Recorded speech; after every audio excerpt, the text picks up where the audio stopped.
All right. Hi. You said your name is Kiana. You go to Henry Ford here. Yes. Can I ask you what you're studying? Interior design. Material design. All right. Cool. On a scale of 1 to 10, how open-minded would you say you are? I say a 6. 6. All right. You think you should look at both sides of an argument before you make your decision on something? No. No, you shouldn't look at both sides of an argument. Well, should you or Should you do look I? at if there's two sides of an argument? Oh, okay. Yeah, you should. You should look at both sides. All right. Do you trust your senses? Like crossing the street, putting your clothes on every day, just your basic senses. Oh, yeah. You do trust your senses? You trust the government? 50-50. 50-50, that's fair. Do you think the majority is always right? The majority, no. No? Alright. How do you think everything came to be? Do you believe in like the Big Bang, creationism, or do you don't have a belief on it? Honestly, I say like evolution, so I guess the Big Bang. Alright. What would be your definition of science?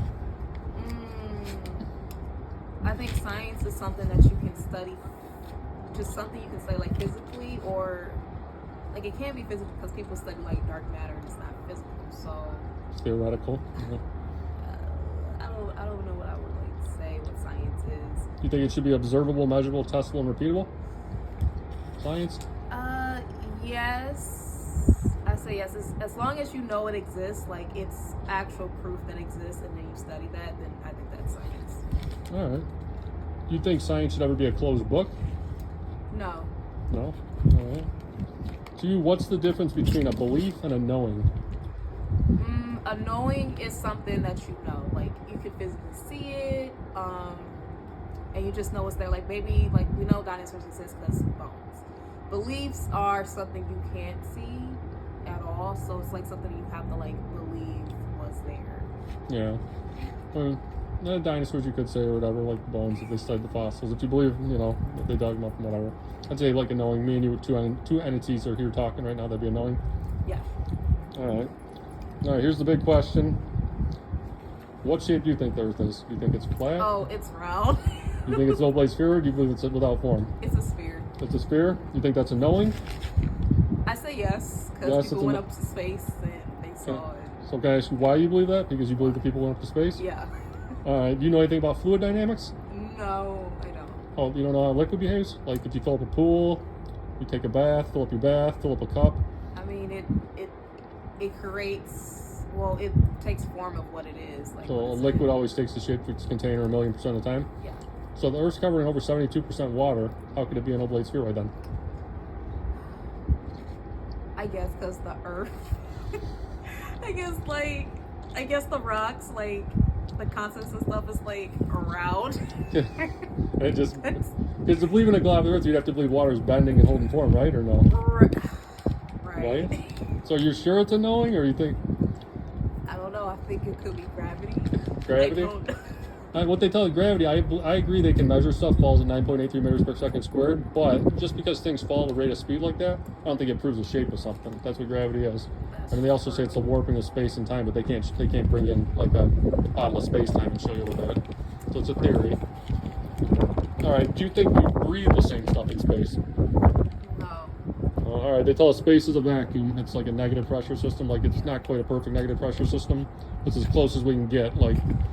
So like I said, I go to natural science or whatever, and natural science tells me water can't bend and hold form. Natural science also tells me that two opposing pressure systems existing side by side with no solid barrier, that almost seems physically impossible too. Have you ever seen anything that could show how our atmosphere could stay adjacent to the vacuum of space with no solid barrier? Could you give me a practical example of two opposing pressure systems existing side by side without a solid barrier?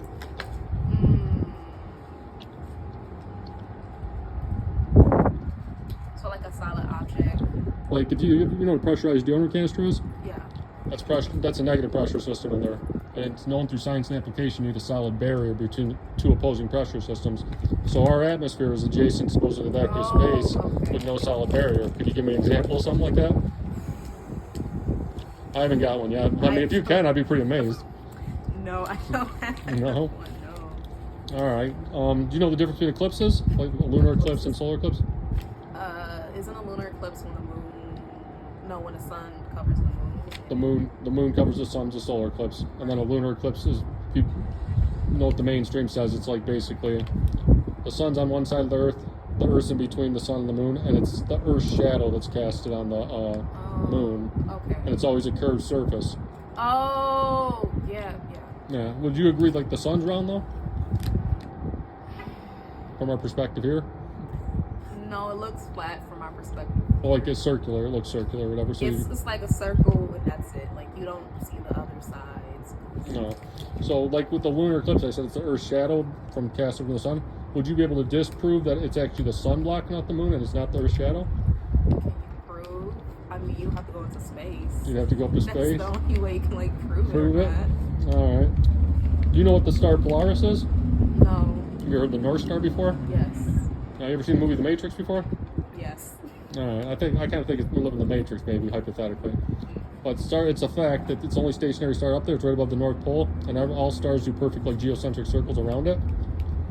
So, would you be able to disprove that everything spinning around is causing the Coriolis effect? The moon would push the tides, the sun would contract the tides. They say if you shoot a bullet west when the sun's there, it's going to dip down because of the Coriolis effect. I say that's based off a false axiom. Shoot a bullet west at nighttime when the moon there, it's going to bounce up, and the lunar eclipse is actually the sun blocking out the moon. So, would you be able to disprove what I'm saying? Honestly, you gotta like Go to space and see you it? gotta go to space or you just gotta like test it out. Like I personally gotta test it out, so I can't disprove you, but I also just don't know, so I can't tell you if it's like true or not. Yeah. So would you say it's a belief then, or a knowing then? I say belief. A belief? Being honest, I mean, I can't argue that. Being honest about it. Do you know what a logical fallacy is? No, but I heard the word before. Well, I mean, it can be used for different things, but the way I would use it is, if we're at a tennis court right now, and I had a bunch of tennis balls, I threw them all over the tennis court, would that turn the tennis court into a round ball? No. So just because you see circles in the sky, does that mean you're living on a ball? No. No? All right, you've been a perfect gamer. Thank you very much. Oh, you are.